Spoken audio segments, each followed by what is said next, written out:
last NFL thing I want to talk about, we will. So on Saturday we'll have our episode out previewing this week's divisional games, and if you want to listen to our picks and then bet the opposite, it could be a good, could be a good weekend for you.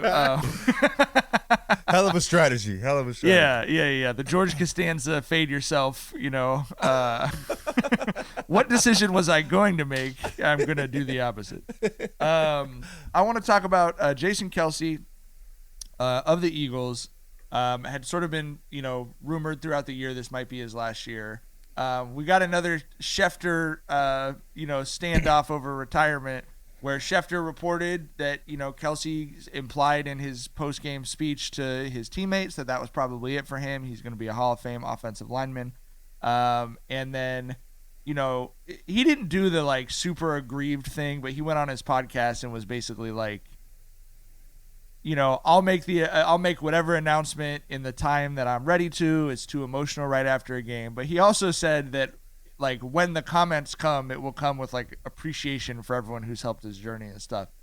I'm curious for you guys on, a morality take here. If you're a reporter who has it on good authority that someone's going to retire, the correct thing to do is to report it, or are you believers of these athletes, Tom Brady, Jason Kelce, sort of saying, this is my announcement, back the fuck off and let me make the announcement? How do y'all feel about that? If I was a newsbreaker in sports, I absolutely would not touch retirement announcements. I would let the players have that. Because the thing about it is we just need to realize how surreal it is to be a professional athlete. Mm-hmm. You devote your whole life to something, then you're fucking 35, 36 years old and you're like, holy shit, I'm waking up tomorrow and all this is over. Right? I think that in that situation, you should, have the decency to allow that person to tell us that this chapter of their life is closing, not fucking putting it up, in a tweet citing sources and all that shit. And especially for Jason Kelce, who an offensive lineman, the most unappreciated and grueling fucking position in all of sports, right? And Jason Kelce is fairly famous, I'd say. Even though, offensive lineman, that's a thankless position. And the only reason he's really famous is because his brother dates Taylor Swift, right? You know what I'm saying? And I just think that, for, like I said, it's their life's duty, their life's purpose for a lot of them. And like I said, especially for an offensive lineman, that's such a thankless position. You should allow that person, especially like a guy like Kelce, to have the spotlight in that moment, bro. It's bigger than just breaking a fucking story there. Yeah, he talked about in the pod how that wasn't the moment to let everybody know and make that decision. You know what I'm saying? So after a loss like that, he just didn't feel like it was right. He wanted to think about it a little more and not allow emotion to take over his decision making at that moment. So I agree with Tyler. Obviously, you know what I'm saying. I wouldn't be. I don't for clicks for what, you know what I mean?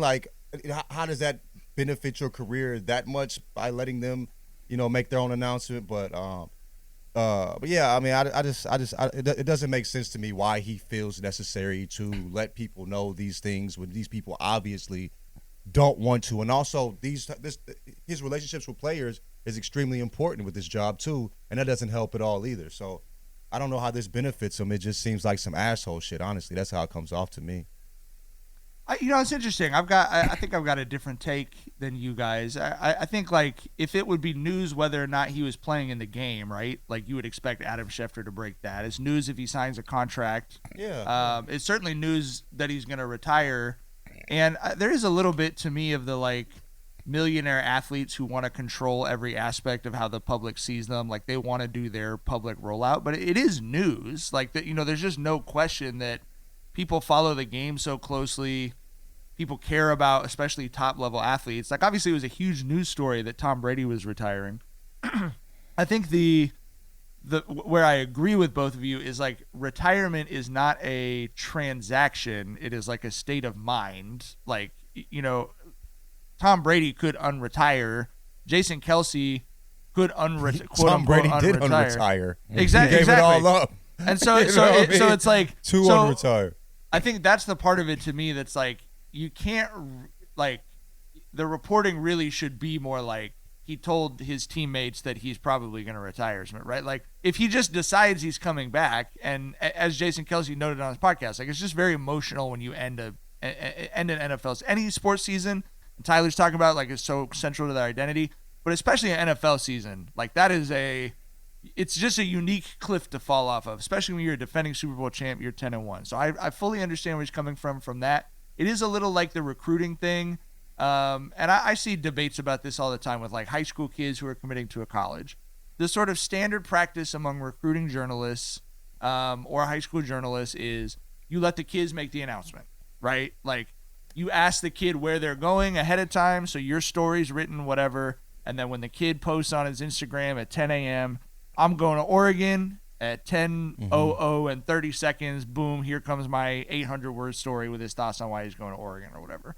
And I do think there's sort of like a respect for that, but it is also because when kids commit, they're not signing anything. So if a kid if you break a story that a kid's going to Oregon and he didn't want you to break it, he could just decide he's going to USC now, which is like it's the same thing as retirement. It's like it is really the person's state of mind that is the story, and they could change that at any point until you've signed an LOI or your retirement papers or whatever. Bro, I low-key have a theory that KD switched up from the Knicks to the Nets because Strauss broke that shit during that season when he was still with Golden State. So I definitely agree with you there. But I also feel like we owe Tom Brady an apology, man. Like, we thought he was a madman because